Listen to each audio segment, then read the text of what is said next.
सोमवार व्रत कथा। भोलेनाथ की कथा सोमवार की। एक बार की बात है, एक नगर में साहूकार रहा करता था, जिसके पास धन दौलत की कोई कमी नहीं थी। इतना अधिक धनवान होने के बावजूद वो साहूकार निसंतान था।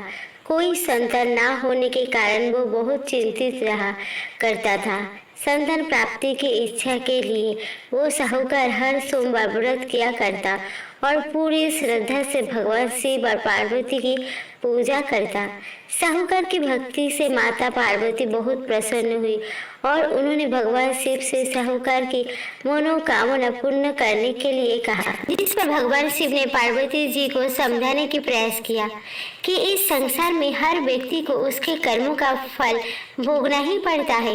इस तरह जिस व्यक्ति को जो हासिल है वो उसके कर्मों का ही फल है।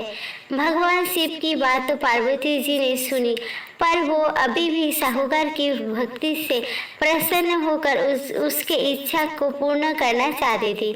देवी पार्वती के बार बार आग्रह किए जाने पर भगवान शिव ने साहूकार को पुत्र प्राप्ति का वरदान तो दे दिया, परंतु वो बालक केवल 12 वर्ष तक ही जीवित रह सकता है। साहूकार भगवान शिव और माता पार्वती की सभी बातें सुन रहा था। दोनों की बातों को सुनकर भी साहूकार का मन से स्थिर बना रहा। उसे ना तो इस बात की प्रसन्नता हुई और ना ही कोई दुख। वो साहूकार पूरे मन से भगवान शिव और पार्वती जी की पूजा अर्चना करता रहा।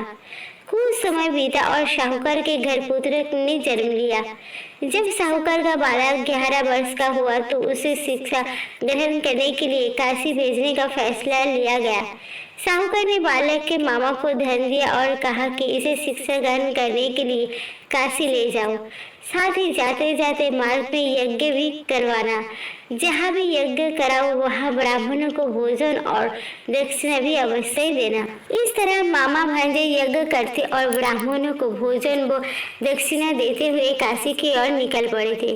वहीं मार्ग में एक नगर में कन्या का विवाह हो रहा था, पर दुर्भाग्यवश जिस राजकुमार के साथ कन्या का विवाह होने वाला था वो एक आंख से काना था।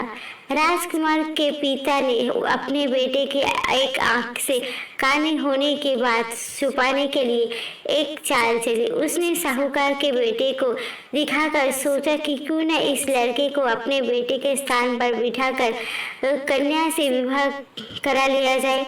फिर विवाह होने के बाद पैसे देकर इसे वापस भेज दूंगा और राजकुमारी को अपने साथ ले जाऊंगा। इस प्रकार साहूकार के लड़के के साथ उस कन्या का विवाह करा दिया गया। साहूकार के बेटे ने विवाह तो कर लिया, परंतु वो अपनी ईमानदारी खोना नहीं चाहता था।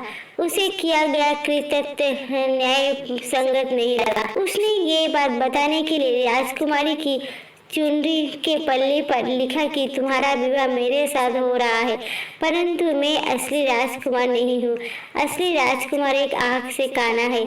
मैं तो यहाँ काशी में शिक्षा ग्रहण करने के उद्देश्य से आया हूँ। जब राजकुमारी को सारी बात पता चली तो उसने अपने माता पिता को सब बात बताई। अपनी पुत्री की बात सुनकर राजा ने अपनी बेटी को विदा नहीं किया और बारात वापस लौट गई। वही शिक्षा के लिए जा रहे मामा भांजे काशी में पहुंचे तो बहुत से ही उन्होंने यज्ञ किया। जिस दिन यज्ञ था उसी दिन लड़के की आयु 12 वर्ष होनी थी। इस पर लड़के ने अपने मामा से कहा कि यह स्वस्थ महसूस नहीं कर रहा है। मामा ने भांजे को जाकर सोने के लिए कहा। मामा शिव के वरदान के अनुसार सोते ही बालक के प्राण निकल गए। मामा ने मृत भांजे को देखकर विलाप करना शुरू कर दिया। संजोग की बात थी कि उस समय शिव जी और पार्वती जी वहां से गुजर रहे थे। उन्होंने निकट जाकर देखा तो भगवान शिव और पार्वती जी को मालूम हुआ कि ये तो वही साहूकार का पुत्र है जिसे केवल 12 वर्ष तक जीवित रहने की वरदान दिया था। माता पार्वती भाव विभोर हो उठी और उन्हें भगवान शिव से आग्रह किया कि है प्रभु आप इसे और आयु प्रदान करें, नहीं तो इसके माता पिता इसके जाने के वियोग सहन नहीं कर पाएंगे। माता पिता के आग्रह किए जाने पर भगवान शिव ने साहूकार के बेटे को जीवन दान दे दिया। काशी से शिक्षा प्राप्त कर जब मामा भांजे घर की ओर निकले तो सबसे पहले वो इस नगर में पहुंचे जहां उस लड़के का विवाह हुआ था। वहां पहुंचकर उन्होंने यज्ञ का आयोजन किया तो राजकुमारी के पिता उस लड़के के पहचान गए और उन्होंने अपनी पुत्री को विदा कर दिया। जब तीनों लोग घर पहुंचे तो वहां साहूकार और उनकी पत्नी अपने पुत्र के लौटने का इंतजार कर रहे थे। उन्होंने प्राण लिया हुआ था कि अगर उन्हें अपने पुत्र के जीवित न होने का समाचार प्राप्त हुआ तो वो भी अपने प्राण त्याग देंगे। साहूकार और उनकी पत्नी ने बेटी को जीवित देखा तो उनकी खुशी का कोई ठिकाना नहीं था। उसी रात्रि को साहूकार के सपने में भगवान शिव ने आकर कहा कि हे सृष्टि, मैंने तेरे सोमवार के व्रत और सच्ची श्रद्धा से प्रसन्न होकर तेरे पुत्र को लंबी आयु प्रदान की है।